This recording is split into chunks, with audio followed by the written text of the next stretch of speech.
From Speaker for the Dead by Orson Scott Card. A great rabbi stands teaching in the marketplace.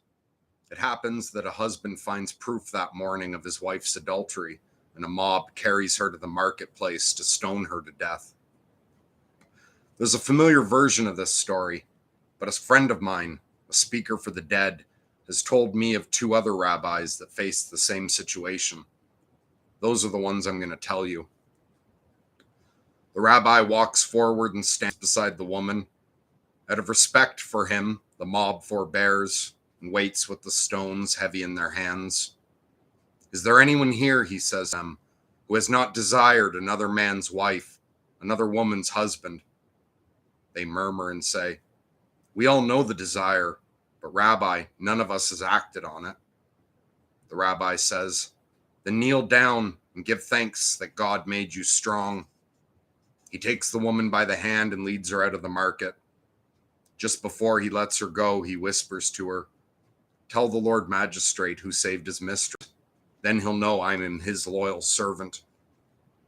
So the woman lives because the community is too corrupt to protect itself from disorder. Another rabbi, another city. He goes to her and stops the mob, as in the other story, and says, "Which of you is without sin? Let him cast the first stone." The people are abashed, and they forget their unity of purpose in the memory of their own individual sins. Someday, they think, I may be like this woman, and I'll hope for forgiveness and another chance. I should treat her the way I wish to be treated. As they open their hands and let the stones fall to the ground, the rabbi picks up one of the fallen stones, lifts it high over the woman's head, and throws it straight down with all his might. It crushes her skull and dashes her brains onto the cobblestones. "Nor am I without sin," he says to the people. "But if we allow only perfect people to enforce the law will soon be dead, and our city with it." So the woman died because her community was too rigid to endure her deviance. The famous version of this story is noteworthy because it's so startlingly rare in our experience. Most communities lurch between decay and rigor mortis, and when they veer too far, they die. Only one rabbi dared to expect of us such a perfect balance that we could preserve the law and still forgive the deviation. So, of course, we killed him. In another paragraph, I don't think it matters that you know the context. A strange thing happened then. The speaker agreed with her that she had made a mistake that night, and she knew when he said the words that it was true, that his judgment was correct. And yet she felt strangely healed, as if simply speaking her mistake were enough to purge some of the pain of it. For the first time then, she caught a glimpse of what the power of speaking might be. It wasn't a matter of confession, penance, and absolution, like the priests offered. It was something else entirely. Telling the story of who she was, and then realizing that she was no longer the same person. That she had made a mistake, and that the mistake had changed her. And now she would not make the mistake again because she had become someone else. Someone less afraid, someone more compassionate. If I'm not that frightened girl who heard her brother in desperate pain and dared not go to him, who am I? But the water flowing through the grill work under the fence held no answers. Maybe she couldn't know who she was today. Maybe it was enough to know that she was no longer who she was before. And a quote from Stephen King's The Stand. "No one can tell what goes on in between the person you were and the person you become. No one can chart that blue and lonely section of hell. There are no maps of the change. You just come out the other side, or you don't." Hey Gloff, how you doing tonight? And Dan and Ooh, are you guys still here?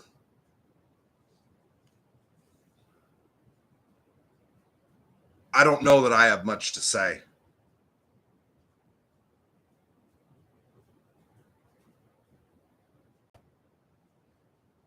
I'm not a big fan of being the poster boy for enduring suicidal states.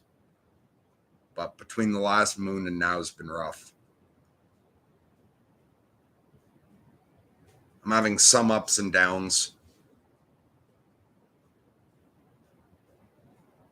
I don't think I really want to talk about what I've been going through. Beyond to say that I'm still going through it, and for those of you out there dealing with depression and suicidal feelings, stick it out. I'm still sticking it out. One thing I should say. Hey, Nolan. Thanks, Caesar. How you doing? Okay, Lucius Seneca says, same here, every day at work, just feel empty and suicidal. Fuck, I'm sorry to hear that, but good for you for fucking keeping up work. I am amazed at what some people can handle. Like, I'm on disability.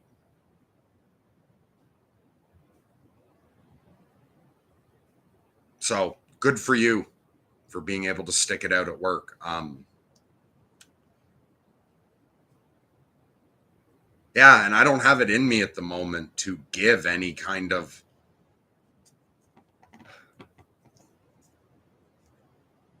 advice or avenues of hope on the way out. There's shit I'm working on, but I just don't feel up to talking about it.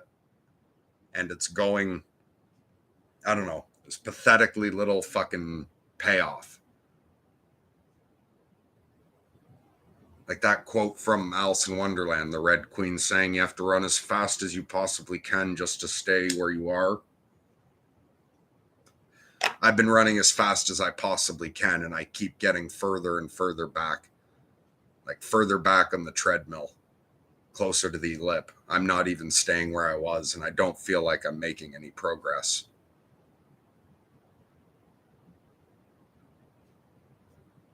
But I'm still here. Hey, Deidre. Thank you very much for the encouragement.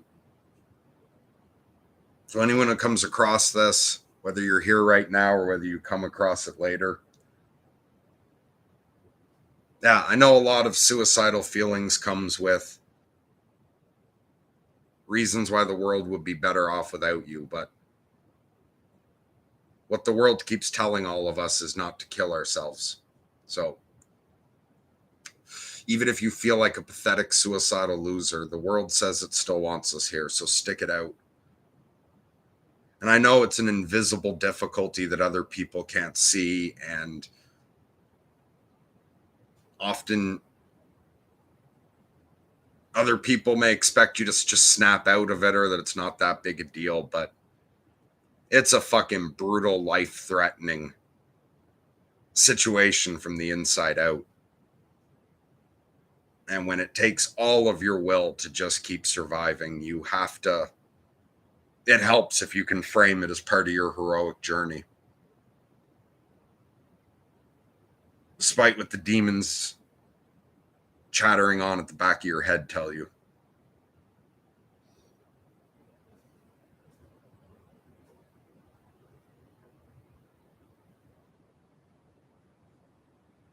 Well, am I saying that right? Deidre? I don't know. I'm sorry.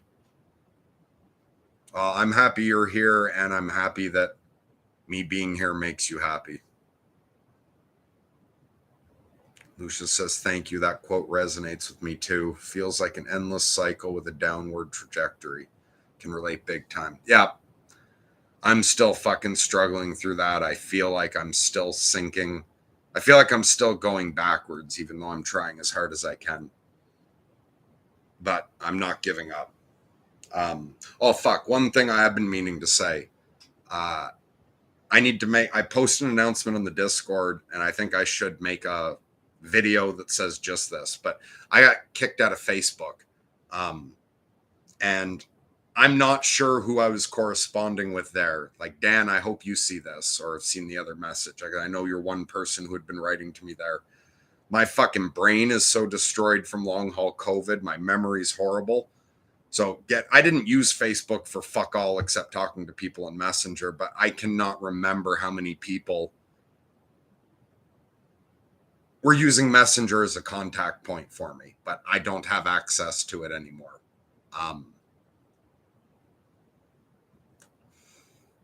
Yeah, so I just want to make that announcement. You have to write to me by email or on Discord now.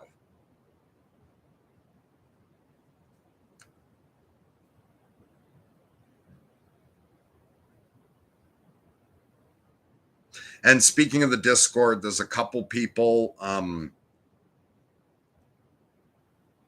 looking to get a bit more community interaction going.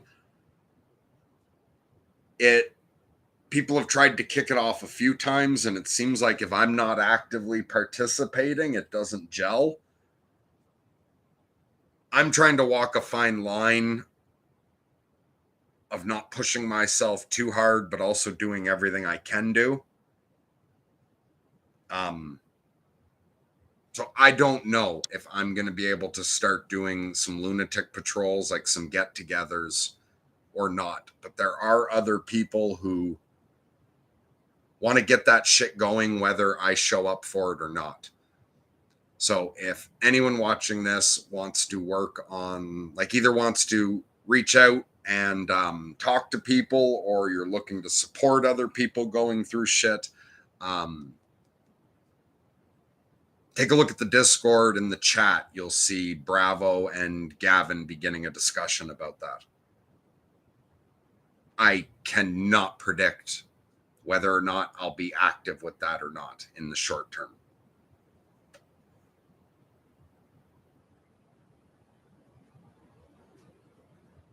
Curtis asked, do I have any Scorpio or 8th house placements?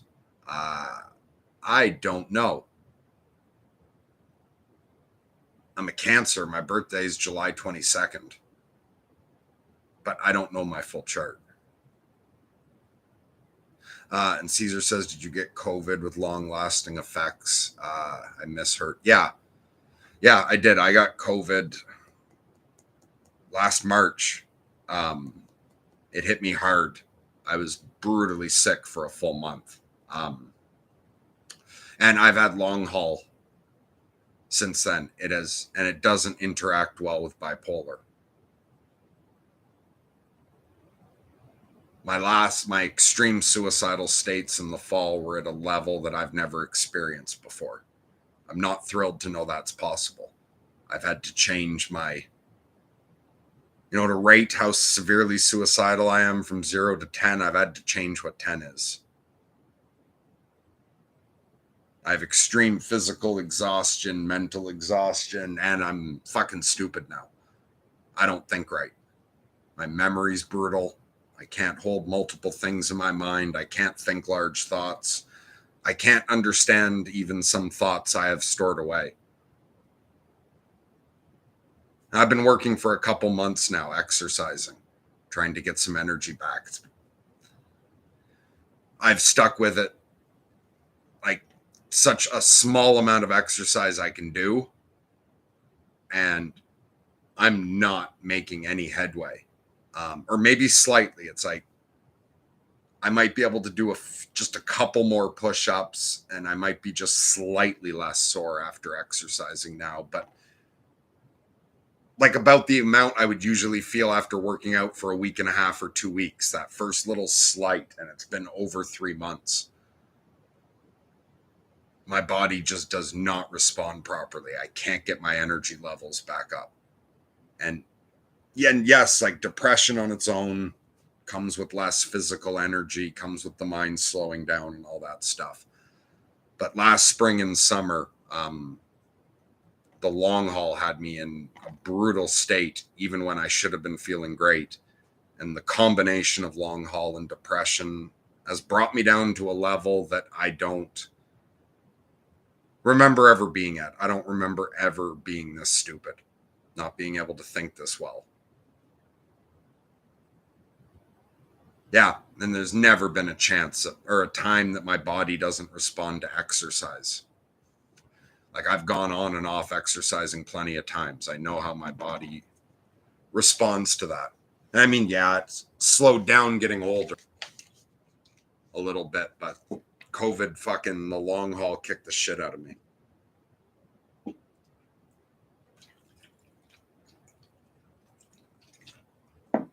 Soviet Union says, just found the stream. Are you really suicidal? Yeah, I've been suicidal for months. Right in this moment, it's kind of a low level background. I did a bunch of meditation trying to pull myself together to do this.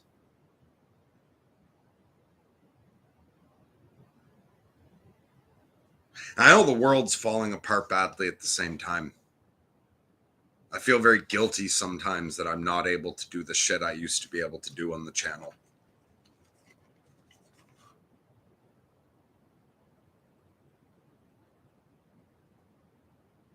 But at the moment, all I can really do is be openly and publicly suicidal and keep sticking it out. So that, because that's a growing problem in the world, so that people out there feel less alone with it. And that it opens up a space where people offering me support, the other suicidal people quietly watching this, see that, and opening up a space where some people can talk about it, like Lucius. But yeah, I feel guilty I can't do more. While at the same time, very much not enjoying doing this.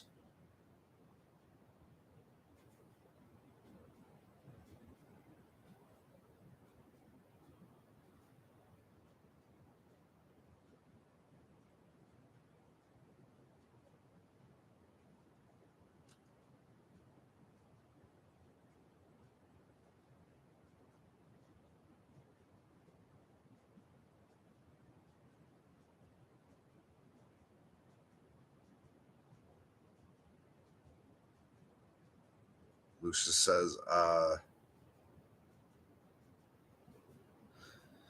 says, weed helps with their depression, gives some happiness and hope. Yeah, I do smoke weed on a regular basis. It helps a limited degree.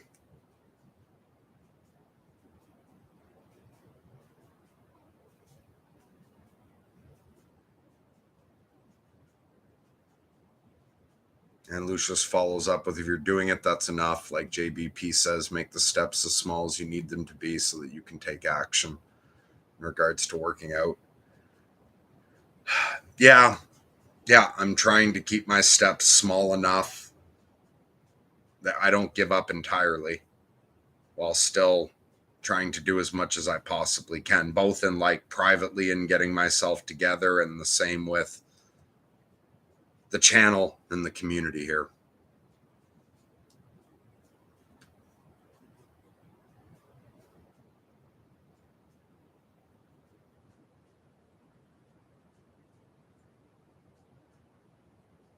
Deidre says, I read the book Spark, like one of the famous books on exercise benefits, and the author mentioned how people who can no longer exercise often feel depressed and their ability to exercise is taken away.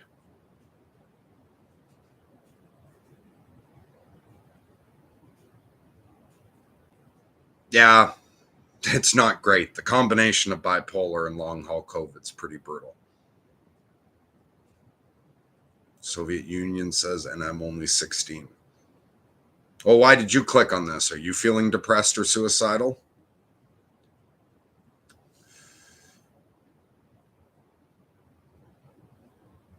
Yeah, thanks for saying that, Deidre.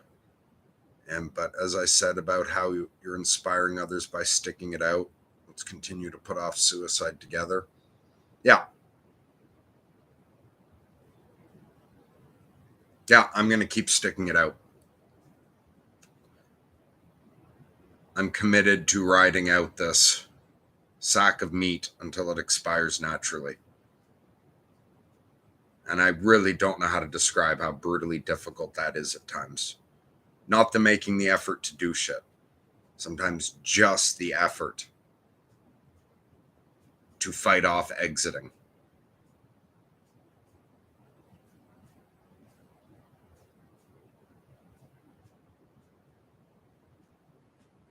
The Soviet Union says slightly depressed, but take antidepressants.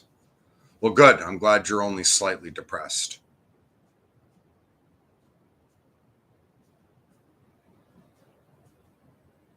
Yeah, I don't think I can keep going on talking at the moment, like about myself. But I don't want to bail this quickly. So I'm going to read a bit more from Speaker for the Dead. Some of you have said you like it when I read shit, even if it's just random excerpts.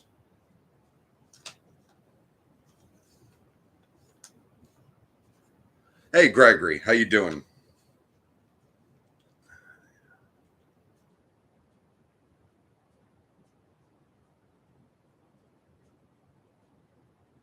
Very cool.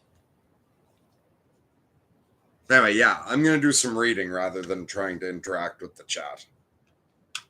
You guys feel free to keep talking.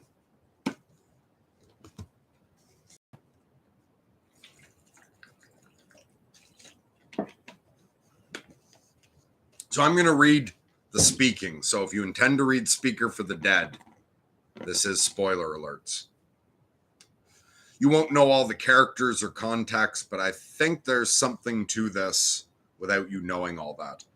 So all you'd really have to know is this is on the planet Lusitania in the future. It's a Catholic planet.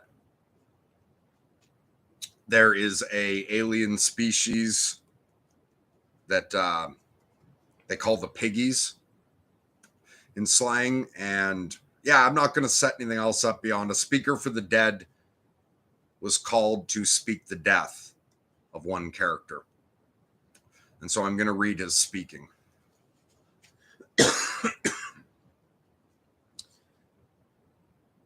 Many people had said they wouldn't come to any speaking. They were good Catholics, weren't they? Hadn't the bishop told them that the speaker spoke with Satan's voice? But other things were whispered too. Once the speaker came, rumors mostly. But Milagro was a little place where rumors were the sauce of a dry life, and rumors have no value unless they are believed. So word spread that Marco's little girl, Quora, who had been silent since he died, was now so talkative that it got her in trouble in school.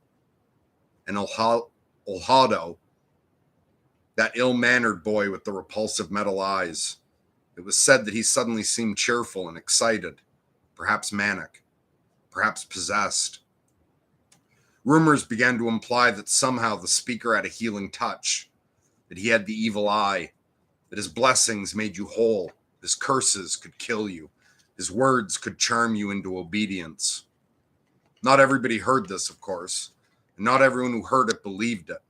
But in the 4 days between the speaker's arrival and the evening of his speaking the death of Marcos Maria Ribera, the community of Milagro decided, without any formal announcement, that they would come to the speaking and hear what the speaker had to say, whether the bishop said to stay away or not. It was the bishop's own fault. From his vantage point, calling the speaker satanic put Andrew Wiggin at the farthest extreme from himself and all good Catholics. The speaker is the opposite of us. But to those who are not theologically sophisticated, while Satan was frightening and powerful, so was God. They understood well enough the continuum of good and evil that the bishop referred to, but they were far more interested in the continuum of the strong and weak. That was the one they lived with day by day. And on that continuum, they were weak. And God and Satan and the bishop all were strong. The bishop had elevated the speaker to stand with him as a man of power. The people were thus prepared to believe the whispered hints of miracles. So even the announcement came only an hour before the speaking. The Praca was full, and people gathered in the buildings and houses that fronted the Praca and crowded the grassy alleyways and streets. Mayor Boschquina had, as the law required, provided the speaker with the simple microphone that she used for the rare public meetings. People orientated themselves towards the platform where he would stand. Then they looked around to see who was there. Everyone was there. And finally, just as the speaker stepped up onto the platform, the rumors swept the Praca. Bishop Peregrino was here, not in his vestments, but in simple robes of a priest. hear himself to hear the speaker's blasphemy.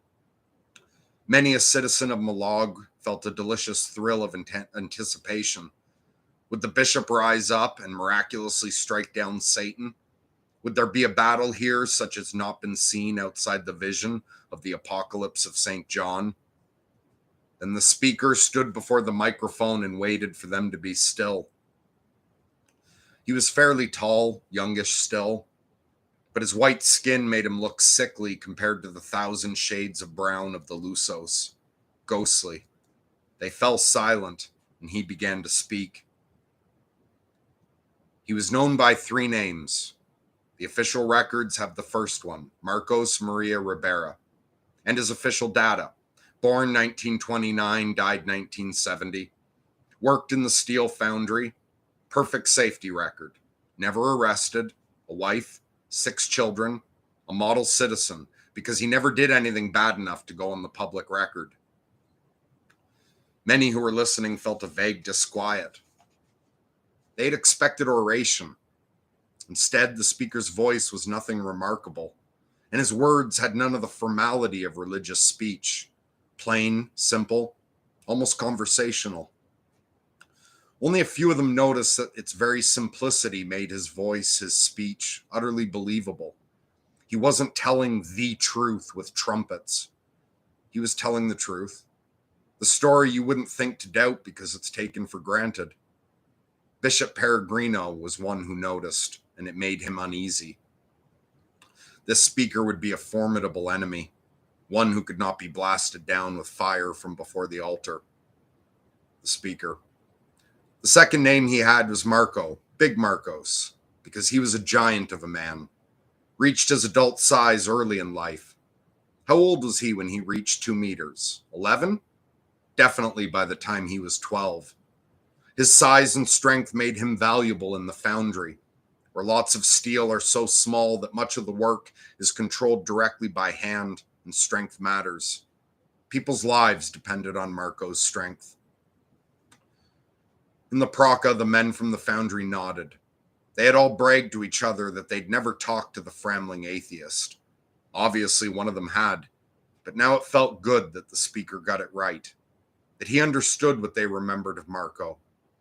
Every one of them wished that he had been the one to tell about Marco to the speaker. They did not guess that the speaker had not even tried to talk to them. After all these years, there were many things that Andrew Wiggin knew without asking. The speaker. His third name was Dog. Ah, yes, thought the Lusos. This is what we've heard about speakers for the dead. They have no respect for the dead, no sense of decorum. Speaker. That was the name you used for him when you heard that his wife, Novena, had another black eye, walked with a limp, had stitches in her lip. He was an animal to do that to her. How dare he say that? The man's dead. But under their anger, the Lusos were uncomfortable for an entirely different reason. Almost all of them remembered saying or hearing exactly those words. The speaker's indiscretion was in repeating in public the words they had used about Marco when he was alive. Speaker. Not any of you liked Novena. Not that cold woman who never gave any of you a good morning. But she was smaller than he was, and she was the mother of his children. And when he beat her, he deserved the name of Dog. They were embarrassed. They muttered to each other. Those sitting in the grass near Novena glanced at her and glanced away, eager to see how she was reacting. Painfully aware of the fact that the speaker was right, that they didn't like her, that they at once feared and pitied her. Speaker. Tell me, is this the man you knew? Spent more hours in the bars than anyone, and yet never made any friends there. Never the camaraderie of alcohol for him. You couldn't even tell how much he had been drinking. He was surly and short-tempered before he had a drink. He was surly and short-tempered just before he passed out. Nobody could tell the difference. You never heard of him having a friend, and none of you was ever glad to see him come into a room. That's the man you all knew, most of you. Dog. Hardly a man at all. Yes, they thought, that was the man. Now the initial shock of his indecorum had faded. They were accustomed to the fact that the speaker meant to soften nothing in his story, yet they were still uncomfortable, for there was a note of irony, not in his voice, but inherent in his words. Hardly a man at all, he had said, but of course he was a man, and they were vaguely aware that while the speaker understood what they thought of Marco, he didn't necessarily agree. The speaker. A few others, the men from the foundry in Barro das Fabricadoras, knew him as a strong arm they could trust. They knew he never said he could do more than he could do, and he always did what he said he would do. You could count on him. So within the walls of the foundry, he had their respect. But when you walked out the door, you treated him like everyone else, ignored him, thought little of him. The irony was pronounced now. Though the speaker gave no hint in his voice, still the simple, plain speech he began with, the men who worked with him felt it wordlessly inside themselves. We should not have ignored him as we did. If he had worth inside the foundry, then perhaps we should have valued him outside too. The speaker. Some of you also know something else that you never talk about much. You know that you gave him the name Dog long before he earned it. You were 10, 11, 12 years old, little boys. He grew so tall, it made you ashamed to be near him, and afraid because he made you feel helpless. Dom Christo whispered to his wife, they came for gossip, and he gives them responsibility. So you handled him the way human beings always handle things that are bigger than they are, said the speaker. You banded together like hunters trying to bring down a mastodon, like bullfighters trying to weaken a giant bull to prepare it for the kill. Pokes, taunts, teases, keep him turning around. He can't guess where the next blow is coming from. Prick him with barbs that stay under his skin. Weaken him with pain. Madden him. Because as big as he is, you can make him do things. You can make him yell. You can make him run. You can make him cry. See? He's weaker than you after all. Ella was angry. She had meant him to accuse Marco, not excuse him. Just because he had a tough childhood didn't give him the right to knock Mother down whenever he felt like it. Speaker. There's no blame in this. You were children then, and children are cruel without knowing better. You wouldn't do that now. But now that I've reminded you, you can easily see an answer. You called him a dog, and so he became one. For the rest of his life, hurting helpless people, beating his wife, speaking so cruelly and abusively to his son Miro that he drove the boy out of his house. He was acting out the way you treated him because of what you told him he was. You're a fool, thought Bishop Peregrino. If people only react to the way others treat them, then nobody's responsible for anything. If your sins are not your own to choose, then how can you repent? As if he heard the bishop's silent argument, the speaker raised a hand and swept away his own words. But the easy answer isn't true. Your torments didn't make him violent. They made him sullen. And when you grew out of tormenting him, he grew out of hating you. He wasn't one to bear a grudge. His anger cooled and turned into suspicion. He knew you despised him. He learned to live without you in peace. The speaker paused a moment and then gave voice to the question they silently were asking. So, how did he become the cruel man you knew him to be? Think a moment. Who was it that tasted his cruelty? His wife? His children? Some people beat their wife and children because they lust for power, but are too weak or stupid to win power in the world. A helpless wife and children bound to such a man by need and custom, and bitterly enough love, are the only victims he's strong enough to rule. Yes, thought Ella, stealing a glance at her mother. This is what I wanted. This is why I asked him to speak father's death. There are men like that, said the speaker, but Marcos Ribeiro wasn't one of them. Think a moment. Did you ever hear of him striking any of his children? Ever? You who worked with him, did he ever try to force his will on you? Seem resentful when things didn't go his way? Marco is not a weak and evil man. He was a strong man. He didn't want power. He wanted love, not control, loyalty. Bishop Peregrino smiled grimly, the way a duelist might salute a worthy opponent. You walk a twisted path, speaker, circling around the truth, fainting at it. When you strike, your aim will be deadly. These people came for entertainment, but they're your targets. You will pierce them to the heart. Some of you remember an incident, said the speaker. Marcos was maybe 13, and so were you. Taunting him on the grassy hillside behind the school, you attacked more viciously than usual. You threatened him with stones, whipped him with camping blades. You bloodied him a little, but he bore it, tried to evade you, asked you to stop. Then one of you struck him hard in the belly, and it hurt him more than you ever imagined, because even then he was already sick with the disease that finally killed him. He hadn't yet become accustomed to his fragility and pain, and it felt like death to him. He was cornered. You were killing him, so he struck at you. How did he know? Thought half a dozen men. It was so long ago. Who told him how it was? It was out of hand, that's all.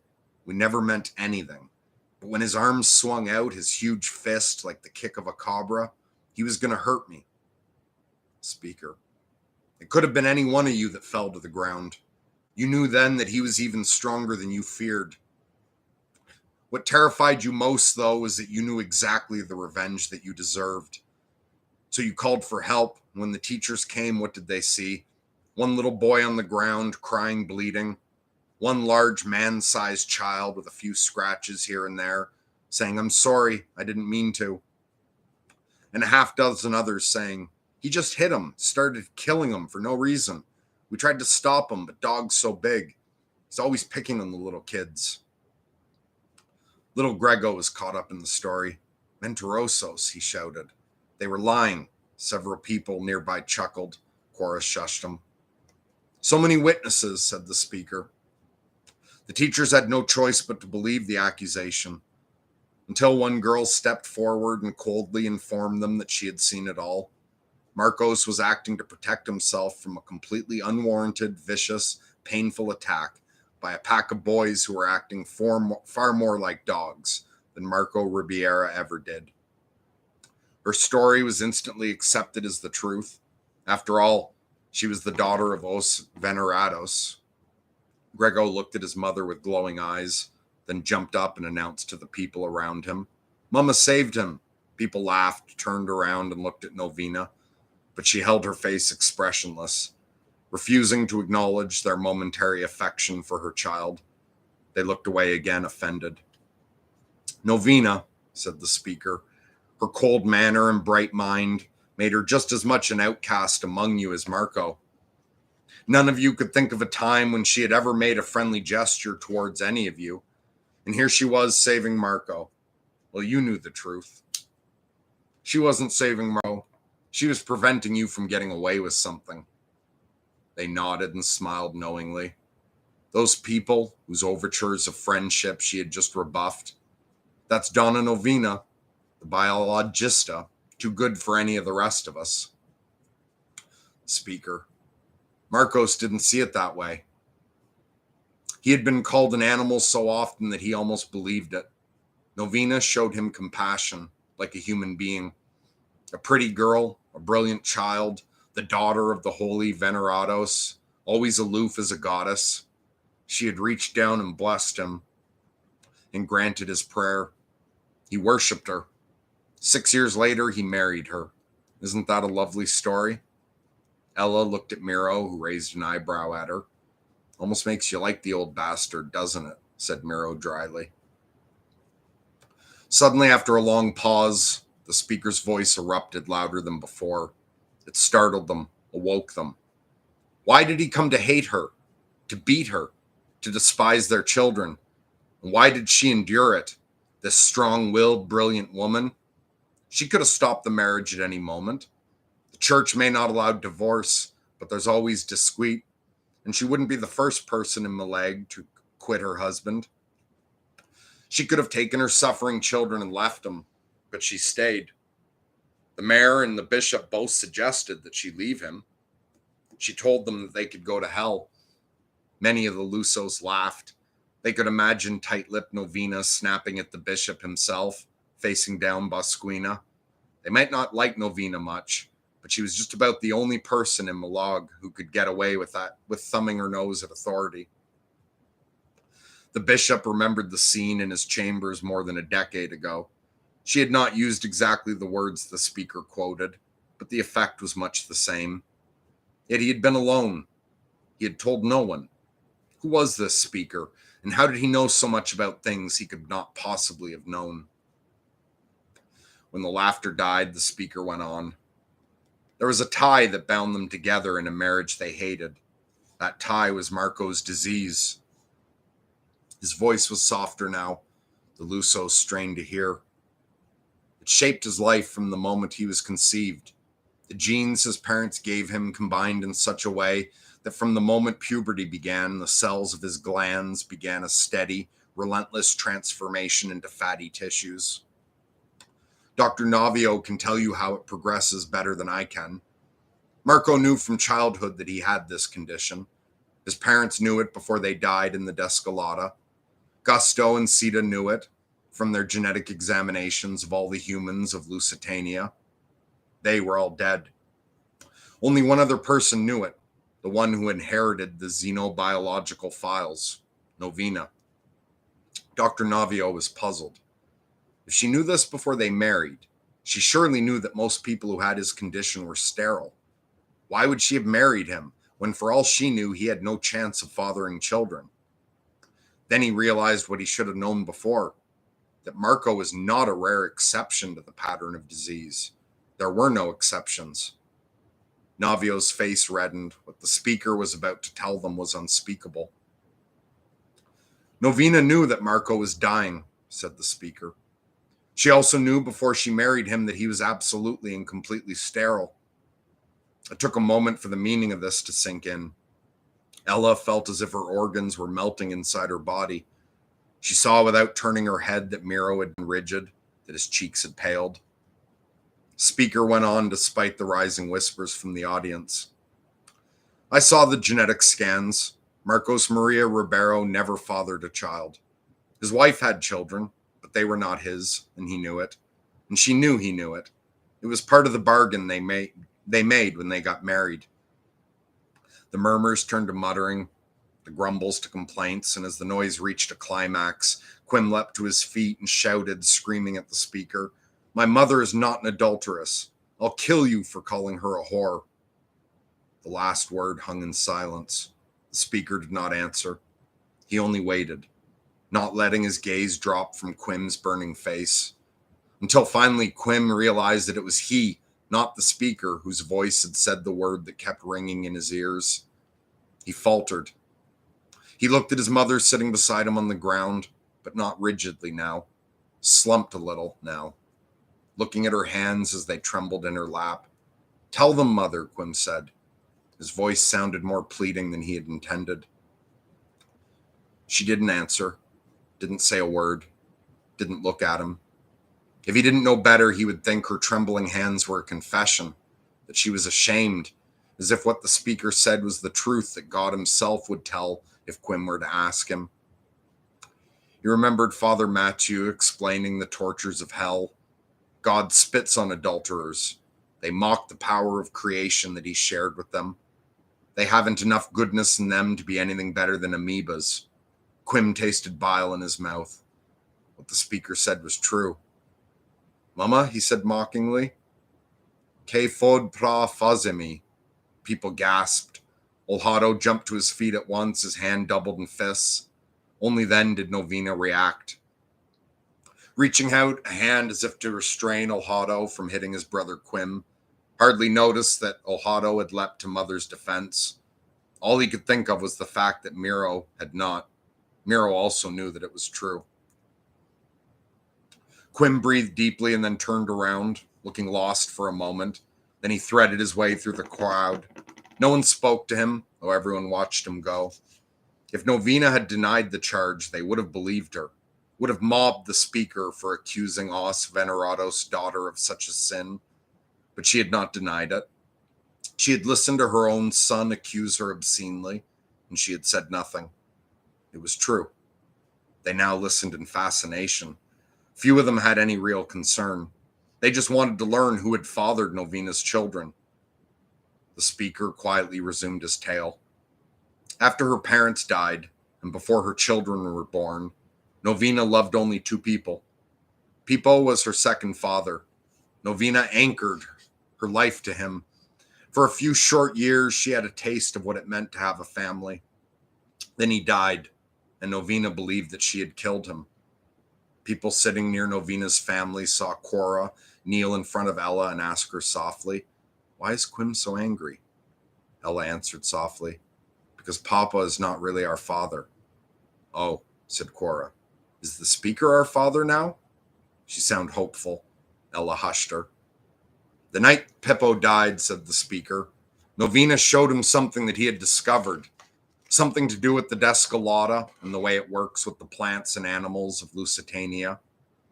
Pippo saw more in her work than she did herself. He rushed to the forest where the piggies waited. Perhaps he told them what he had discovered.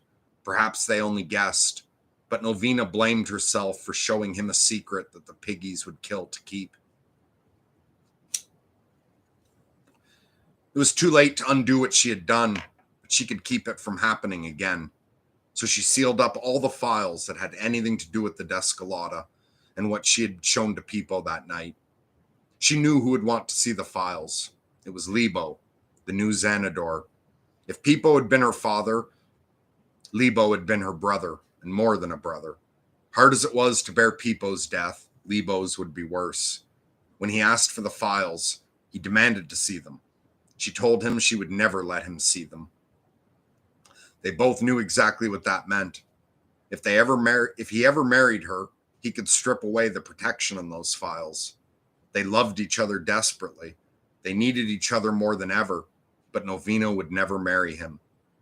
He would never promise not to read the files, and even if he made such a promise, he couldn't keep it. He would surely see what his father saw. He would die. It was one thing to refuse to marry him. It was another thing to live without him. So she didn't live without him. She made her bargain with Marco. She would marry him under the law, but her real husband and the father of all her children was Lebo. Bruxina, Lebo's widow, rose shakily to her feet, tears streaming down her face, and wailed, "Mentira, mentira, lies, lies." But her weeping was not anger, it was grief. She was mourning the loss of her husband all over again. 3 of her daughters helped her to leave the Praca. Softly, the speaker continued while she left. Lebo knew that he was hurting his wife, Bruxina, and their 4 daughters. He hated himself for what he had done. He tried to stay away. For months, sometimes years, he succeeded. Novina also tried. She refused to speak to him, to even see him. She forbade her children to mention him. Then Lebo would think that he was strong enough to see her without following back into the old way. Novina would be so lonely with her husband, who could never measure up to Lebo. They never pretended there was anything good about what they were doing. They just couldn't live for long without it. Bruxina heard that as she was led away. It was little comfort to her now, of course. But as Bishop Peregrino watched her go, he recognized that the speaker was giving her a gift. She was the most innocent victim of his cruel truth, but he didn't leave her with nothing but ashes. He was giving her a way to live with the knowledge of what her husband did. It was not your fault, he was telling her. Nothing you did could have prevented it. Your husband was the one who failed, not you. Blessed Virgin, prayed the bishop silently. Let Bruxina hear what he says and believe it. Lebo's widow was not the only one who cried. Many hundreds of the eyes that watched her go were also filled with tears. To discover Novina was an adulteress was shocking, but delicious. The steel-hearted woman had a flaw that made her no better than anyone else. But there was no pleasure in finding the same flaw in Lebo. Everyone had loved him. His generosity, his kindness, his wisdom that they so admired. They didn't want to know that it was all a mask. So they were surprised when the speaker reminded them that it was not Lebo whose death he spoke today. Why did Marcos Ribera consent to this? Novena thought it was because he wanted a wife and the illusion that he had children, to take away his shame in the community. It was partly that. Most of all, though, he married her because he loved her. He never really hoped that she would love him the way he loved her because he worshipped her. She was a goddess, and he knew that he was diseased, filthy, an animal to be despised. He knew she could not worship him or even love him. He hoped that she might someday feel some affection, that she might feel some loyalty. The speaker bowed his head a moment. The Lusos heard the words that he did not have to say. She never did. Each child that came, said the speaker, was another proof to Marcos that he had failed, that the goddess still found him unworthy. Why? He was loyal. He had never hinted to any of his children that they were not his own. He never broke his promise to Novena. Didn't he deserve something from her? At times it was more than he could bear. He refused to accept her judgment. She was no goddess. Her children were all bastards. This is what he told himself when he lashed out at her, when he shouted at Miro. Miro heard his own name, but didn't recognize it as anything to do with him. His connection with reality was far more fragile than he had ever supposed, and today had given him too many shocks. The impossible magic with the piggies in the trees, Mother and Lebo, lovers. Uanda, suddenly torn from being as close to him as his own body, his own self. She was now set back at one remove, like Ella and Cora, another sister. His eyes did not focus on the grass. The speaker's voice was pure sound. He didn't hear meaning in the words, only the terrible sound. Miro had called for that voice, had wanted it to speak Lebo's death. How could he have known that instead of a benevolent priest of a humanist religion, he would get the original speaker himself, with his penetrating mind and far too perfect understanding? He could not have known that beneath that empathetic mask would be hiding Ender the Destroyer, the mythic Lucifer of mankind's greatest crime, determined to live up to his name, making a mockery of the life work of Pipo, Lebo, Uanda, and Miro himself, by seeing in a single hour with the piggies what all the others had failed in almost 50 years to see, and then riving Uanda from him with a single merciless stroke from the blade of truth. That was the voice that Miro heard, the only certainty left to him, that relentless, terrible voice. Miro clung to the sound of it, trying to hate it, yet failing, because he knew, could not deceive himself. He knew that Ender was a destroyer, but what he destroyed was illusion, and that the illusion had to die. The truth about the piggies, the truth about ourselves. Somehow this ancient man is able to see the truth, and it doesn't blind his eyes or drive him mad. I must listen to his voice and let its power come to me so I too can stare at the light and not die. The speaker. Novena knew what she was, an adulteress, a hypocrite. She knew she was hurting Marco, Lebo, her children, Bruxina. She knew she had killed Pipo, so she endured, even invited Marco's punishment. It was her penance. It was never penance enough. No matter how much Marco might hate her, she hated herself much more. The bishop nodded slowly. The speaker had done a monstrous thing to lay these secrets before the whole community. They should have been spoken in the confessional. Yet Peregrino had felt the power of it, the way the whole community was forced to discover these people that they thought they knew, and then discover them again, and then again. And each revision of the story forced them all to reconceive themselves as well, for they had been part of this story too, had been touched by all the people 100, 1,000 times, never understanding until now who it was they touched. It was a painful, fearful thing to go through, but in the end it had a curious calming effect. The bishop leaned to his secretary and whispered, At least the gossips will get nothing from this.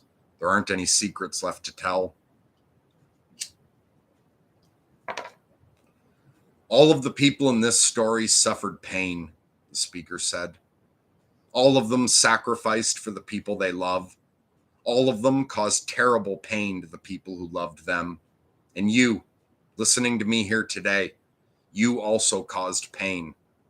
But remember this, Marco's life was tragic and cruel, but he could have ended his bargain with Novina at any time. He chose to stay. He must have found some joy in it. And Novina, she broke the laws of God that bind this community together. She has also borne her punishment. The church asks for no penance as terrible as the one she imposed on herself. And if you're inclined to think that she might deserve some petty cruelty at your hands, keep this in mind. She suffered everything, did all this for one purpose, to keep the piggies from killing Lebo. The words left ashes in their hearts. Olhado had stood and walked to his mother, knelt by her, put an arm around her shoulder. Ella sat beside her, but she was folded to the ground, weeping. Cora came and stood in front of her mother, staring at her with awe. And Grego buried his face in Novina's lap and wept. Those who were near enough could hear him crying, "All my papas are dead. I don't have any papa." Wanda stood in the mouth of the alley where she had gone with her mother just before the speaking ended. She looked for Miro, but he was already gone.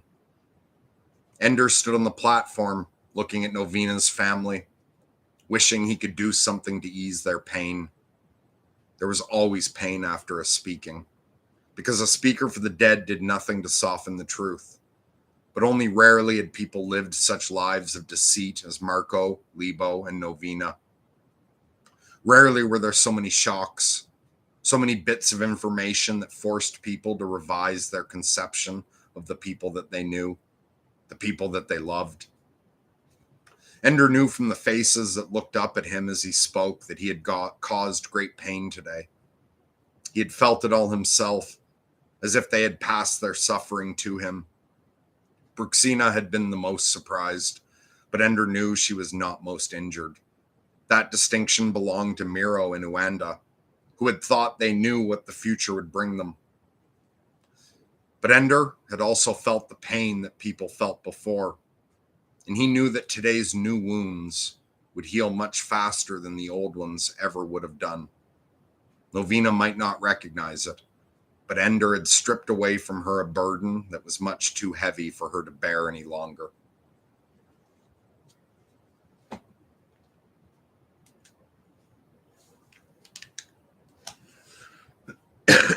And Witcher says, Merc reading, and I missed the book. That's from Speaker for the Dead by Orson Scott Card.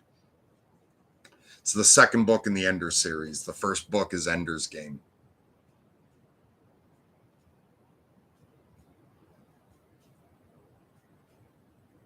Yeah, so Troy, that's from the book Speaker for the Dead. And that brought me right to an hour, which is the minimal I tried to do. I think I'm pretty worn out. Anyone have anything they want to say before we wrap this up?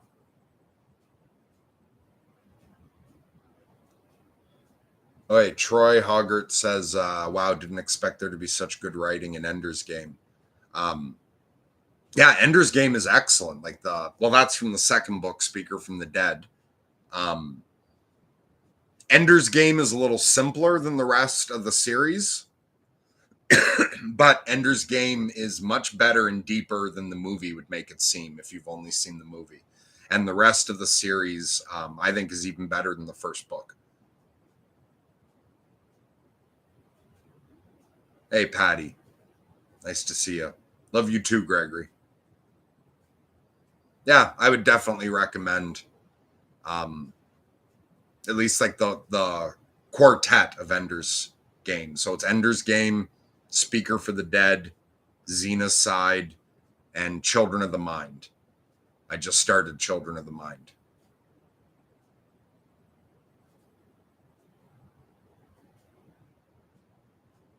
Thanks, Mushroom Wobbit. Nice to see you tonight. I'm glad you enjoyed the reading. Yeah, so on that, I'm going to wrap it up. I have no idea if I'm going to appear on here anytime before the next full moon or not. Things have been pretty rough. But I'll do what I can. And at the very least, whether you see me on here or not, I'm not going to give up. So anyone else who's struggling and suicidal, we'll take it one more moon at a time. Stick it out. Things might get better. They might get worse. But keep sticking it out. Even if you can't see why you're doing it anymore, hold on. And yeah, we'll see each other again, at least on the next full moon.